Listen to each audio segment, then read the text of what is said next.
A23A বর্তমান বিশ্বের বৃহত্তম হিমশৈল বা আইসবার্গ। এটি অ্যান্টার্কটিকা থেকে বিচ্ছিন্ন হওয়ার দীর্ঘ সময় স্থির থাকার পর এখন সমুদ্রের স্রোতে ভেসে বেড়াচ্ছে।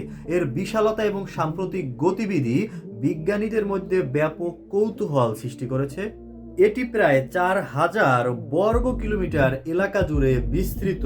সহজভাবে বলতে গেলে এটি লন্ডনের চেয়ে প্রায় 3 গুণ বড় এবং আমাদের বাংলাদেশের ঢাকা শহরের চেয়ে বহু গুণ বিশাল। এর বরফের পুরুত্ব প্রায় 400 মিটার বা 1312 ফুট।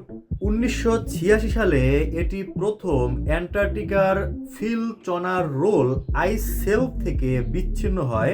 বিচ্ছিন্ন হওয়ার পরপরই এটি সমুদ্রের তলদেশে আটকে গিয়েছিল দীর্ঘ 30 বছরেরও বেশি সময়।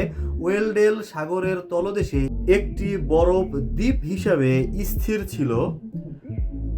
2020 সালের দীর্ঘ সময় পর এটি আবার সচল হতে শুরু করে এবং এটি এখন অ্যান্টার্কটিকা থেকে দূরে খোলা সমুদ্রের দিকে ভেসে যাচ্ছে।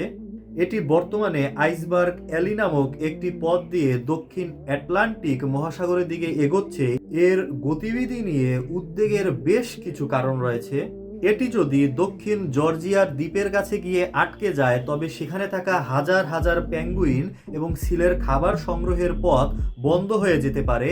এটি যখন গলতে শুরু করবে তখন প্রচুর পরিমাণে খনিজ পুষ্টি এবং স্বাদুপানি সমুদ্রে মিশবে, যা স্থানীয় সামুদ্রিক পরিবেশের উপর প্রভাব ফেলবে। সবচেয়ে অবাক করা বিষয় হলো গত কয়েক মাস ধরে এটি এক জায়গায় গোল হয়ে ঘুরপাক খাচ্ছে, যাকে বিজ্ঞানীরা টেইলর কমন বলে। একটি নির্দিষ্ট সমুদ্র স্রোতের কারণে এটি যেন সাগরের মাঝখানে ঘুরপাক খাচ্ছে। That's 1 minute, see you tomorrow.